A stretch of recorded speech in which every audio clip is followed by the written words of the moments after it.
Rafael Davis getting this bantamweight assignment. It is King James Settle taking on the man they call Hollywood, Brian Mitchell. Fight, you ready? Fight, you ready? Here we go. First round, fight. First round underway. TJ DeSantis along with Angela Overkill Hill. Mitchell in the white.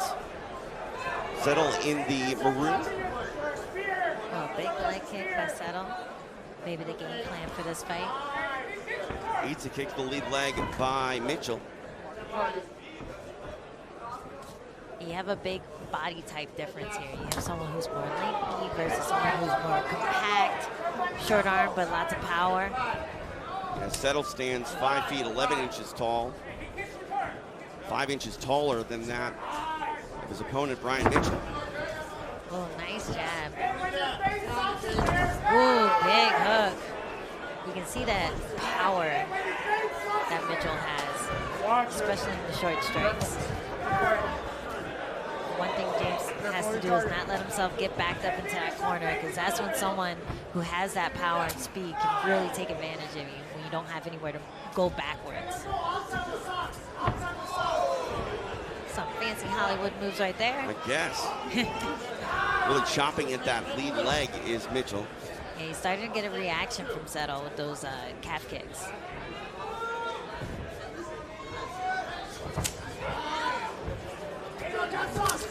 Definitely the offensive strategy here of Mitchell to attack that lead leg.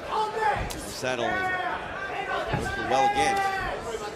Calf kicks are one of those annoying buttons where once you hit it once, every time they hit it again, it's super annoying, super numbing. Sometimes the only way to avoid them is to attack with the leg that's being attacked. And we talk about that height difference for Settle. Would you like to see him try to use that jab and maybe keep Mitchell at bay a bit more, keep him on the outside? Yeah, it seems like he's trying to do it, but he's getting a little bit mesmerized by Mitchell's movement. I do like that he's pushing Mitchell back into the fence right now. If James can keep that pressure, but not getting in so close where he's in Mitchell's range, I think he'll have more success there. And attack with that lead leg too. High with that head kick to Settle. Light on his feet and very confident here. Brian Mitchell. One thing that's good to do against power punches is just attacking that power hand. That's a nice kick, catch. Oh, hard left hand. And you can tell Mitchell doesn't want to go to the ground. He just wants to stay standing. Try to bully James around. Ooh. Punches here on display from Hollywood Brian Mitchell. You can see his range management is just so nice. He pops in, gets the jab, maybe gets a couple uppercut hook combinations, and pops right out before the counters come. Mitchell incredibly comfortable here, fighting the taller man in Settle. Doesn't seem to be rattled or really facing any issues dealing with that reach. Oof. 90 seconds left here in this opening round. Oh, man. Big right hand over the shoulder. That's a good read by Mitchell, too. As soon as you get someone taller leaning back, if you can judge the range, you can get right over the shoulder and hit him on the chin.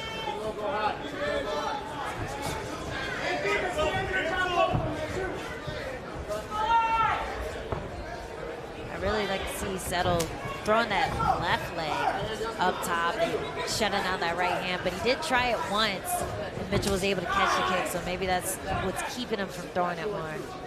Mitchell's doing a great job of just mashing that knee calf kick.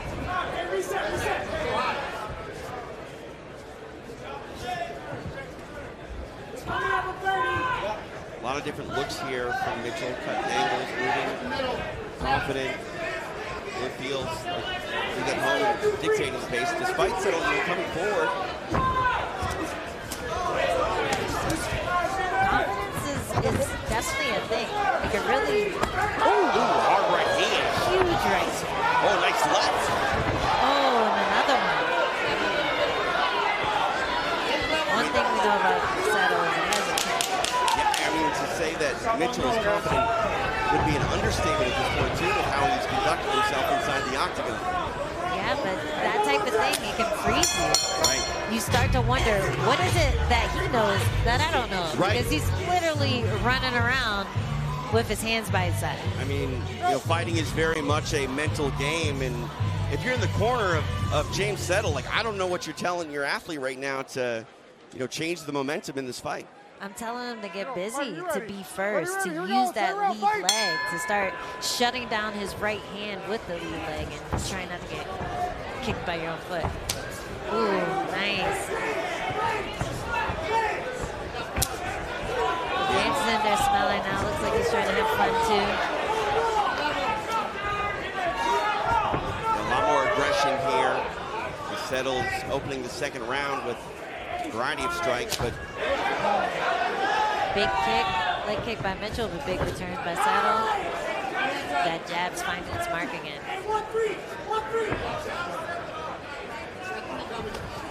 Big left hand.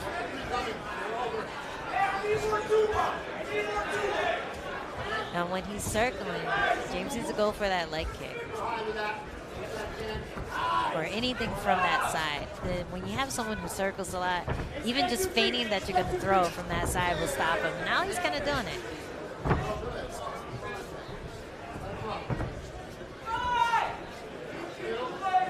Credit to Settle, who just had to get over a tough mental hurdle after being forced to fight his opponent's fight in that first round. See if he can get some offense, effective offense going with the left hand, though, by Mitchell. Yeah, Mitchell is real good at circling, and then going in and landing something big. He has a lot of feints. He's able to sneak inside and sneak back out. And he's really leaving James just guessing what he's going to do next, following instead of attacking.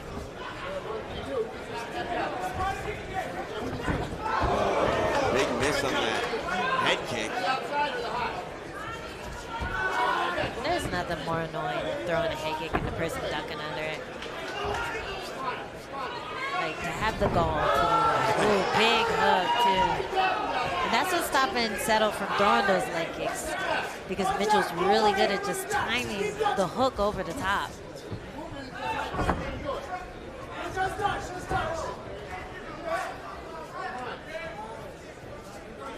Nice jab again by Mitchell. The way he's able to sneak that thing in, he has a deceptively fast jab. Halfway point of this fight. 2.5 down, 2.5 to go here in round number 2. And that's what Settle needs to do. He needs to keep working him to a corner where he only has 2 options to go one way or another. James can just keep pressuring him a bit and not watching, waiting, just going. He'll be able to catch Mitchell more often. Mitchell seems super comfortable in his element right now. Ooh, big jab again.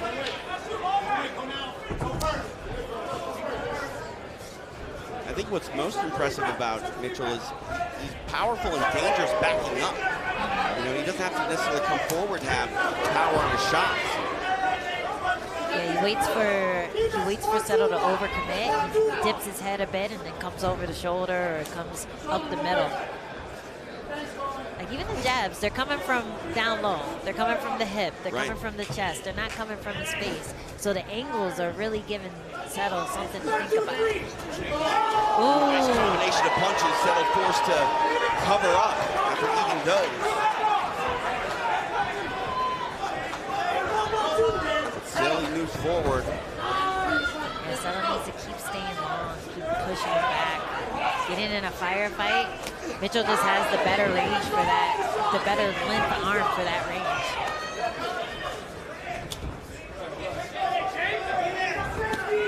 Oh, big kick. Blocked, but still a good idea. Even throwing the kick behind the punch, doing like a Leon Edwards type thing where he's making Mitchell think about one thing and then throwing something else. It's kind of what Mitchell's doing. It's making James think about one angle, throwing from another one. James needs to get a little trickier. And now he's starting to read the circling. He's starting to land as Mitchell circles. Oh, nice right hand. Big one, too. Oh, nice leg kick. That might have hurt Mitchell's knee. We'll see how he reacts, but that seems to have done a little something and landed very weird.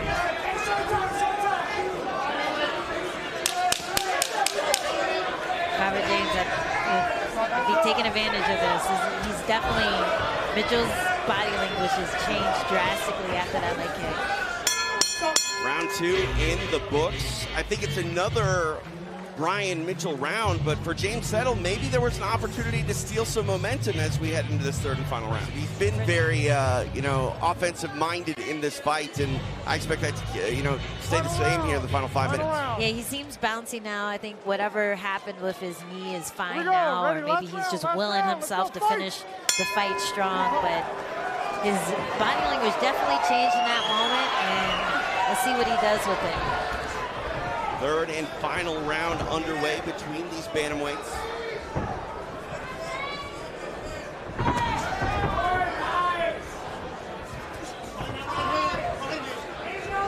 Now the Edwards is there.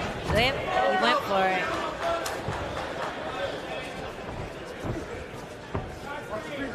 But once you throw it once, they stop dipping their head. So now he's gonna have to try something else. Whoa. Mitchell's being a little reckless right now. The way he's turning away from Settle. And do you think he's doing that just because he feels so confident, or do you feel like he's, tasting the power of Settle and there's nothing to worry for him there? Ooh, I think he's walking very gingerly on his left leg. I think something might have happened. He's playing it off really well. And I could be wrong, but he's definitely being more defensive this round instead of offensive. We'll see if Settle can capitalize on that. The time is definitely now if he wants to get this fight in the win column.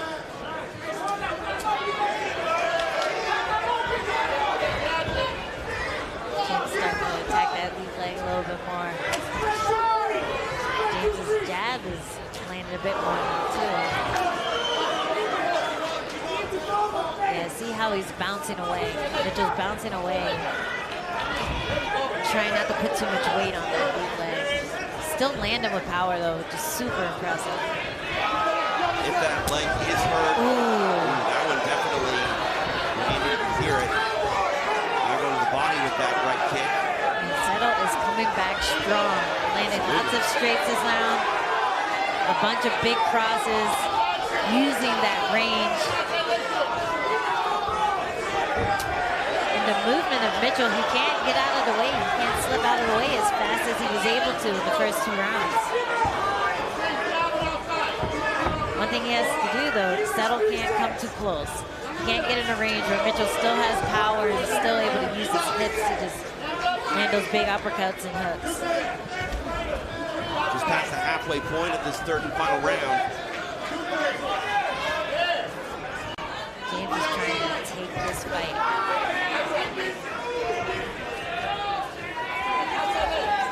Outside. I mean, Settle's going for it. He is, and I wonder if he has enough energy to really seal the deal, but he's landing with power. And he's not paying for it like he was in the first 2 rounds. Mitchell's doing his best to survive and be defensive and still have that same confidence that he had earlier, but unless Settle comes into his boxing range, he's not really landing with that much power. You're right, for Mitchell, I mean, he's still moving, he's still on his bike and throwing, but the offensive output has changed significantly in this third round compared to what we saw in the first 10 minutes.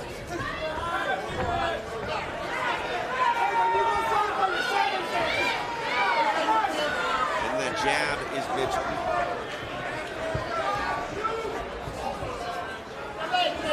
And I guess the question is Mitchell hindered by an injury, or is he just playing it conservative here?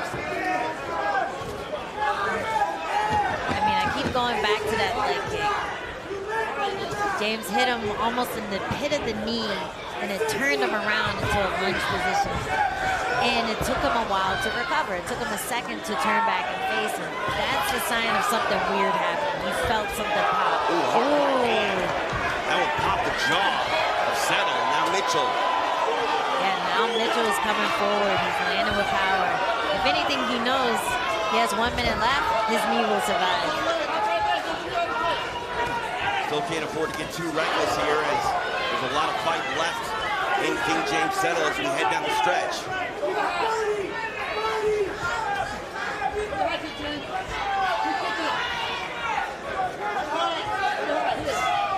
Goes high with the kick, does Settle. Time not on his side. Yeah, 15 seconds left. He has to throw everything in the kitchen sink.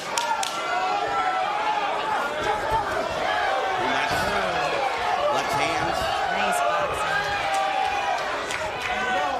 Ooh, That's a wrap. 15 minutes in the books between these bantamweights. what a Ryan great Mitchell, fight. King James Settle. Fun throughout. I mean, I think Mitchell, drew it up quite well. He stuck to his game plan, but I'd be lying if I said Settle didn't do what he needed to do to steal a little bit of the momentum headed down the stretch, but ultimately, I think maybe too little too late. Ladies and gentlemen, after 3 rounds, we go to the scorecards. The totals are 30-27, 29-28, and 29-28. All for your winner by unanimous decision, Hollywood Brian Mitchell! Hollywood gets it done, unanimous decision. Goes the way of the Factory X products. And he's styling in the celebration. Ryan Mitchell, what a fight.